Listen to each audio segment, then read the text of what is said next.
everyone. Today we are dealing with how to find the solution of a quadratic equation. Now we have three methods to find out the solution of a given quadratic equation. First one is by factorization method, second one is by completing the square, and the third one is by quadratic formula. The first thing which we are dealing with here is solution of a quadratic equation by factorization. Already you have dealt with what is factorization, that is in 9th standard you have dealt with splitting the middle term. Using that process only we are using to solve the quadratic equation by factorization method. Okay, so we will start with an example. Consider a quadratic equation 2x square minus 5x plus 3 equal to 0. You remember, a quadratic equation is a quadratic polynomial equated to 0. So this is a quadratic equation, that is a polynomial of degree 2 is a quadratic polynomial. These are all clear for you. Now what I am doing is I am just putting the value of x or replacing the value of x with 1.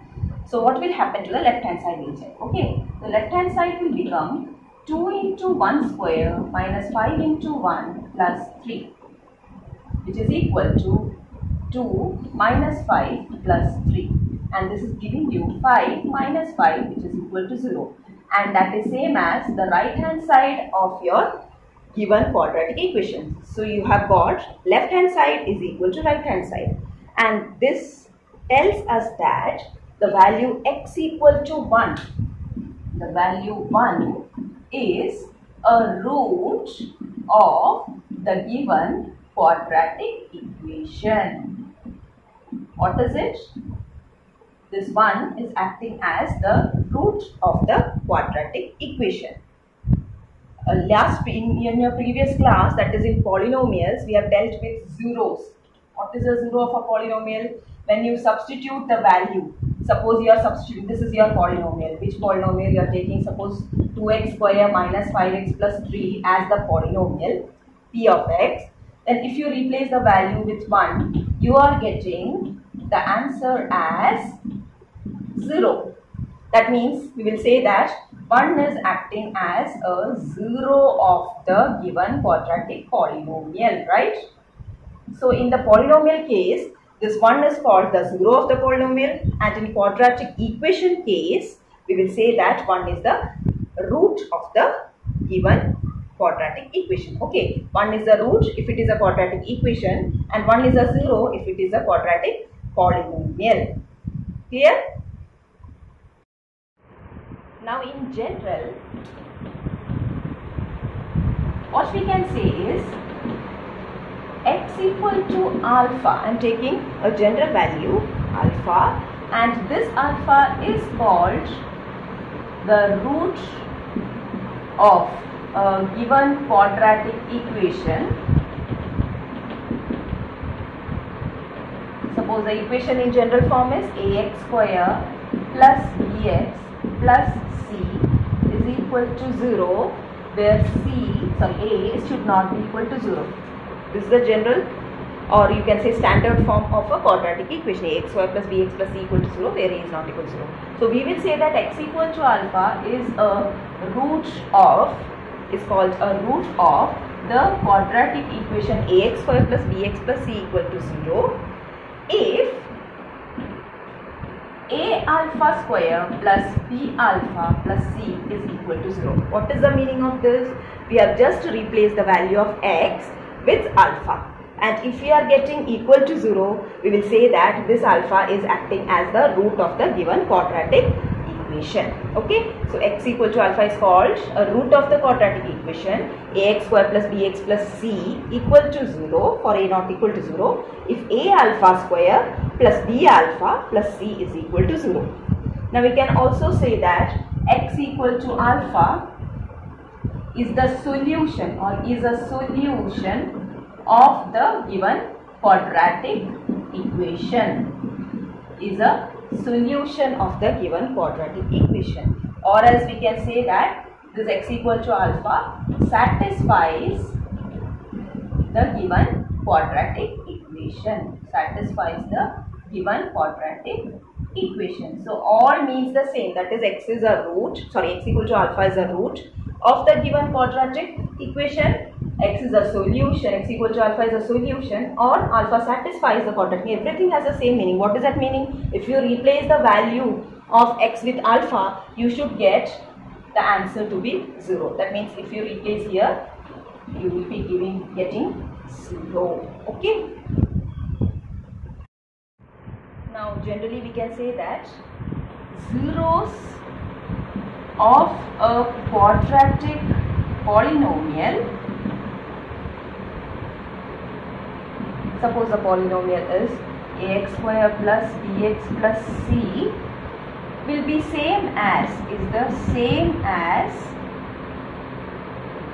the roots of a quadratic polynomial, the same polynomial. Sorry, here you have polynomial, here you will have equation. When you say roots, it will become equation. Ax square plus bx plus c equal to 0. So when you say zeros, it will be mentioned for your quadratic polynomial, and if you are saying roots, it will be mentioned for the quadratic equation.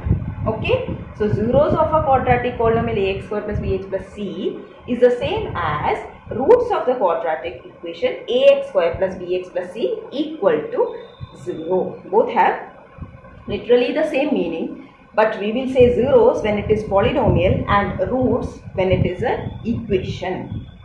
Okay. Now already we know that for a quadratic polynomial we can have at most 2 zeros.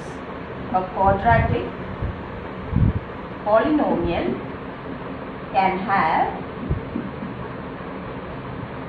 at most 2 zeros. When you say polynomials, it is mentioned as zeros.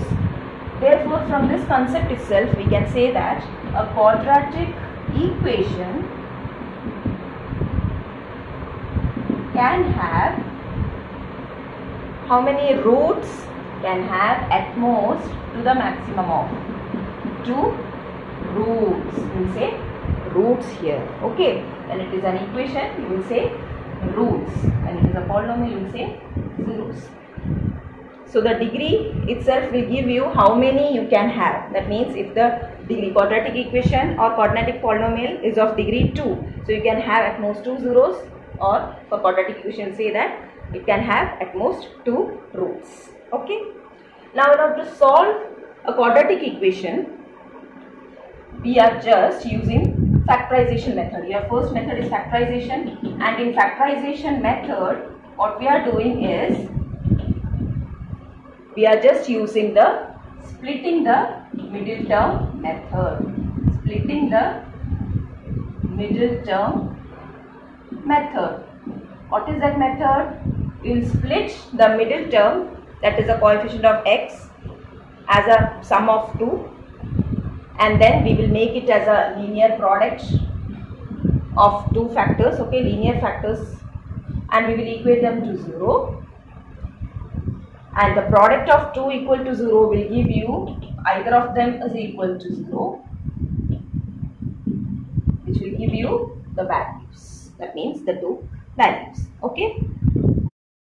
Now I will just show you an example how to use the splitting the middle term method for a problem to factorize and find out the roots of the given quadratic equation. Okay, we will just consider the same equation which we have taken earlier, which is 2x square minus 5x plus 3 equal to 0. Here what we are doing is we are just, this is your middle term, we are just splitting this into 2 as 2x square minus 2x minus 3x plus 3. What we have done, minus 5x has been written as minus 2x minus 3x is equal to 0. Now what we are doing is we are just taking these two at a time. That means something is there in common for the two terms, which is that 2x. After that, what is the remaining term here? X. Here you have taken whole 2x, so you will have only 1 as the remaining part, and then from these two you can take minus 3. Why I am taking minus 3? Because here I am getting a negative sign for the constant term and positive for the x term. So if I take minus 3, then only I will get the same term inside. What will be the inside term? Here you have x as balance and This will become minus because I have taken negative out. It will become 1 because I have taken 3 out, equal to 0. Now you see, these are two terms in which you have x minus 1 as in common. You can take it out, x minus 1. Remaining term is 2x minus 3. So from this you will get either, see, product of 2 is equal to 0 means what? Either of them is equal to 0. So I can say either x minus 1 is 0 or 2x minus 3 is 0. Then only the product will be 0, right? So I will get x minus 1 equal to 0 or 2x minus 3 is equal to 0. And this will give you x is equal to 1 or 2x is equal to 3. And here you will get x is equal to 3 by 2. So you are getting the values of x to be 1 and 3 by 2. And this gives you the zeros of the given quadratic polynomial. That is, at last you will write, therefore, 1 and 3 by 2. 1 and 3 by 2 are the roots of the given quadratic equation. Okay? Understood? This is your splitting the middle term method.